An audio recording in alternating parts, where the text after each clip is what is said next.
बिस्मिल्लाहिर्रहमानिर्रहीम। मेरे पास एक विज़िटर आए, उनका सवाल ये था कि वो रूहानियत और स्पिरिचुअलिटी सीखना चाहते हैं, तो वो रूहानियत सिखाने वाले को, स्पिरिचुअल ट्रेनिंग देने वाले को, उस्ताद को, मुर्शिद को, एक कामिल पीर को कैसे तलाश करें? तो मैंने उनसे सबसे पहले पूछा कि आपका स्पिरिचुअलिटी का कॉन्सेप्ट क्या है? आपके नज़दीक रूहानियत क्या है? तो जब मेरी उनसे गुफ्तगू बढ़ी, तो मैंने उनको ये बताया कि जिस चीज़ को आप रूहानियत कह रहे हैं, उसके लिए आप मुर्शिद ढूँढने की ज़रूरत नहीं है, क्योंकि मुर्शिद ढूँढने की बहुत सी शराइत हैं। आपको ये मसाइल पेश आएँगे कि उसके अकायद क्या हैं, वो रिलीजियस को फ़ॉलो कितना करता है, शरीयत का कितना पाबंद है। जो चीज़ें आप हासिल करना चाहते हैं, वो माइंड साइंसेज़ से भी हासिल की जा सकती हैं। कोई माइंड साइंसेज़ का उस्ताद पकड़ लें, आपको वहाँ ये कन्फ्यूजन नहीं होगी कि किस मज़हब का है, क्या इसके अकायद हैं, किस मसलक का है, क्या काम करता है, क्या नहीं करता। आप माइंड साइंसेज़ सीख लेंगे और ये सारे काम आप कर पाएँगे। तो आज की हमारी इस वीडियो का उन्वान है कि मुर्शिद कैसे तलाश किया जाए, रूहानियत कैसे सीखी जाए। बहुत पूछा जाने वाला सवाल है, बहुत लोग ये पूछते हैं कि जी हम रूहानियत सीखना चाहते हैं, हम ऐसा उस्ताद, मुर्शिद कहाँ से ढूँढें जो हमें रूहानियत सिखाएगा? तो सबसे पहले ये समझ लें कि रूहानियत होती क्या है? रूहानियत के सिर्फ 2 पर्पज़ हैं। एक मार्फत हक, या यूँ कह लें एक हायर कॉन्शियस लेवल से अल्लाह ताला की पहचान हासिल करना, और दूसरा अल्लाह की मखलूक की खिदमत करना, उसको सर्व करना। अगर ये 2 चीज़ें किसी इंसान के अंदर नहीं है, तो वो इंसान रूहानी शख्सियत नहीं है। किसी इल्म के अंदर ये 2 चीज़ें नहीं है, तो वो इल्म कुछ और है, वो रूहानियत नहीं है। पानी पर चलना, हवा में उड़ना, ज़हन की ताकत से मादी चीज़ों को हरकत दे लेना, किसी की सोच पढ़ लेना, किसी के दिल में ख़्याल डाल लेना, दीवार के पीछे की चीज़ को देख लेना, ये रूहानियत नहीं होती। ये माइंड की पावर्स हैं, जो माइंड साइंसेज़ से भी सीखी जा सकती हैं। तो वो लोग जो इसको रूहानियत समझते हैं, रूहानियत ये नहीं है, रूहानियत इससे काफ़ी आगे की चीज़ है। रूहानियत हो या माइंड साइंसेस हो, दोनों का जो सोर्स है ना, दोनों की जो पावर है वो माइंड है, हमारा माइंड। हम माइंड हैं, बॉडी के अंदर रहते हैं। इसी माइंड से माइंड साइंसेस या माइंड की पावर्स एक्सप्लोर की जाती हैं, और इसी माइंड की additional extended advance super powers को यूज करके रूहानियत यानी मार्फत हक हासिल की जाती है। अब ये कि रूहानियत के जो ट्रेनिंग के जो मोड्स होते हैं ना, रूहानियत सीखने के 4 जनरली उसके तरीक़ाकार होते हैं। नंबर 1, कुछ ज़िक्र अज़कार, कुछ कलाम पाक, अल्लाह के नाम, कुछ तस्बीहात के ख़ास पैटर्न से ख़ास टाइम तक की जाती हैं। इनका मकसद एक तो नफ्स कंट्रोल होता है, दूसरा इनका मकसद स्पिरिचुअल वाइब्रेशंस को हासिल करना होता है। आपके अंदर स्पिरिचुअल वाइब्रेशंस आती है, आपके अंदर पावर आती है। दूसरा मोड ऑफ ट्रेनिंग है इसका मुजाहिदा, रियाज़त, प्रैक्टिस, यानी कि कोई किसी चीज़ से बचना, कोई एक ख़ास प्लान फ़ॉलो करना, चाहे वो किसी हराम चीज़ से बचना हो या किसी जायज़ चीज़ से बचना हो, अपने आप को रिस्ट्रिक्टेड रख के ख़ास पाथ पे चलाना, इसको मुजाहिदा कहते हैं। मुजाहिदे से नफ्स कंट्रोल होता है, नफ़्सानी ख्वाहिशात की नफ़ी होती है और नफ्स परवाज़ के लिए तैयार होना शुरू हो जाता है। थर्ड मोड ऑफ ट्रेनिंग है सबसे अहम, मराकबा, मेडिटेशन। मराकबा ही असल वो चीज़ है जो इंसान को रूहानी दुनिया में लेके जाता है।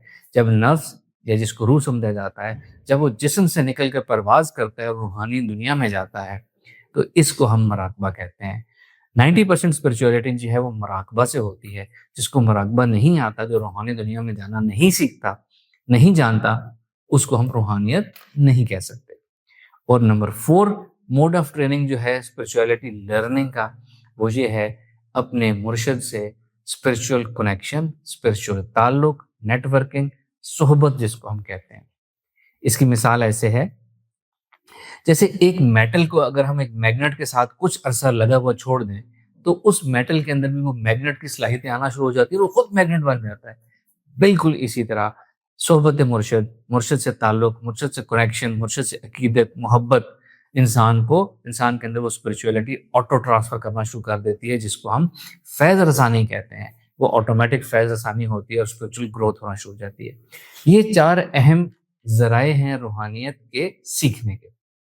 अब हम आ जाते हैं कि एक कामिल मुर्शिद या जिस उस्ताद को अपने मुर्शिद बनाना है, उसकी क्या ख़ास निशानियाँ होनी चाहिए।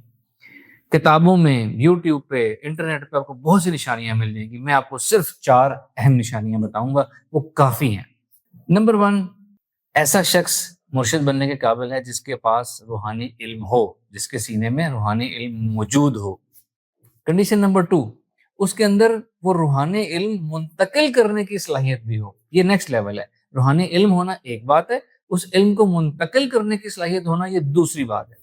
کنڈیشن نمبر 3، وہ شخص، وہ استاد و مرشد ایسا ہو جو اپروچیبل ہو، جس سے آپ مل سکیں، جس سے آپ سیکھ سکیں، جس کو آپ اپنی ٹریننگ کی بریف دے سکیں، نئی ہدایات دے سکیں، جس سے آپ کا تعلق بن سکتا ہو۔ جو اپروچیبل ہی نہیں ہے وہ مرشد کیا، وہ تو نارمل استاد ہونا بھی اس کا سوٹیبل نہیں ہے۔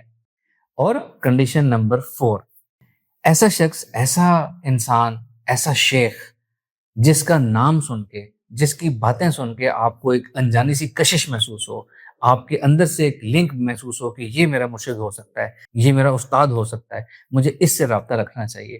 تو یہ جو انجانی سی ایک کشش محسوس ہونا ہوتا ہے نام سن کے، ذکر سن کے، باتیں سن کے، تو یہ ایک اہم نشانی ہوتی ہے ایک کامل مرشد کو تلاش کرنے کی۔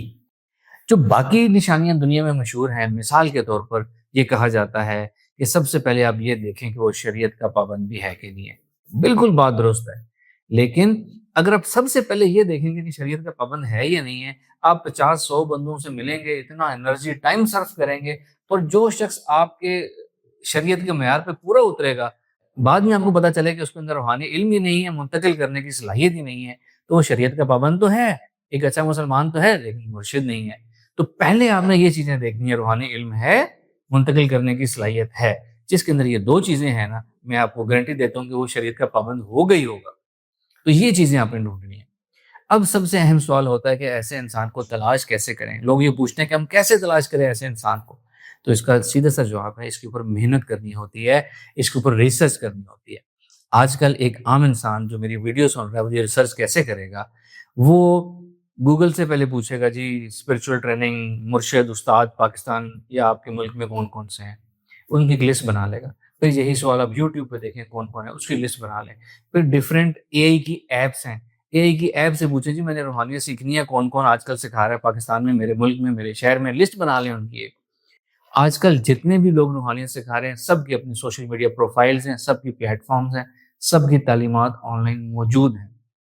اگر کوئی شخص آج کے زمانے میں جھگی میں بیٹھ کے کنارہ کش ہو کر روحانیت سکھا رہا ہے تو ڈیفینیٹلی وہ آپ کے لیے اپروچیبل نہیں ہے۔ آپ کہاں اتنی دور سفر کر کے جا کے سیکھیں گے؟ تو جو آن لائن اویلیبل ہیں، جو اپروچیبل ہیں، آپ نے صرف انہی کی ریسرچ کرنی ہے۔ آپ نے 100 بندوں کی لسٹ بنا لی، اس کے بعد جو نمبر 1 لسٹ ہے آپ ان کی تعلیمات سنیں، ان کو سنیں، وہ کہتے کہ ان کے بیانات سنیں، آپ کو پتہ چل جائے گا۔ اسی طرح ان کے بیانات سنیں، ان کی کتابیں پڑھیں، ان کی تعلیمات سنیں، انہی 100 لوگوں کی۔ اس میں سے آپ کو 60-70 تو ویسے ہی آپ نکال دیں گے، تو نارمل باتیں کر رہے ہیں، روحانی باتیں تو ہیں ہی نہیں ہیں۔ جو باقی بچ جائیں گے پھر ان کے اوپر تھوڑی سی مزید ریسرچ کریں، ان کے ادارے سے رابطہ کریں، ان کے لوگوں سے رابطہ کریں، ان کے بارے میں معلومات لیں، جو آپ کو بہتر لگے ان کے پاس ایک وزٹ کر کے دیکھیں، ان کی محفل میں بیٹھ کر دیکھیں، ان کے مریدین، ان کی ٹیم سے بات کر کر دیکھیں، تو آپ کو پتہ چل جائے گا کس کے اندر روحانی علم ہے، وہ باتیں کیا کرتے ہیں، وہ سکھاتے کیا ہیں، پریکٹیکل اسپرچولیٹی سکھاتے ہیں یا صرف باتیں کرتے ہیں۔ ان کے اسٹوڈنٹس مریدین سے ملیں کہ ان کے اندر جو اتنے عرصے سے ان سے کنیکٹ ہیں ان کے اندر کیا تبدیلی آئی ہے۔ اگر ان کے اندر کوئی تبدیلی آئی ہی نہیں ہے تو اس کا مطلب ہے کہ اس انسان یا مرشد کے پاس روحانی علم منتقل کرنے کی صلاحیت نہیں ہے، یا وہ منتقل کیا ہی نہیں ہے انہوں نے۔ تو جس کے مریدین اسٹوڈنٹس ڈیولپ ہو رہے ہوں گے، ان کے اندر اسپرچولیٹی پاورز آ رہی ہوں گی، اس کا مطلب ہے ان کے اندر صلاحیت بھی ہے۔ تو ایسے کر کے آپ ایک ایک بندے کو آن لائن ڈیپ ریسرچ کر کے، ان سے رابطہ کر کے، ان کو وزٹ کر کے جب آپ یہ چیزیں معلوم کریں گے تو آپ خود ہی ایک اس جگہ پہنچ جائیں گے جہاں ساری کنڈیشنز میٹ ہوں گی، اور جہاں آپ کا دل گواہی بھی دے گا، کشش بھی محسوس ہوگی آپ کو کہ یہ میرا مرشد ہے۔ مرشد بہت قیمتی چیز ہے، مرشد ڈھونڈنے کے لیے محنت بھی زیادہ کرنی پڑتی ہے۔ گھر بیٹھے آپ کو کبھی میسج نہیں آئے گا فون پہ کہ فلاں شخص مرشد ہے، جا کے اس سے سیکھ لیں، تو یہ محنت کرنی پڑتی ہے۔ آپ لوگوں کے کوئی اس بارے میں سوالات ہوں تو اس ویڈیو کے کمنٹ میں آپ سوالات کریں، تاکہ وہی سوالات اکٹھے کر کے نیکسٹ سیشن میں آپ کو رپلائی کر دوں۔ Thank you.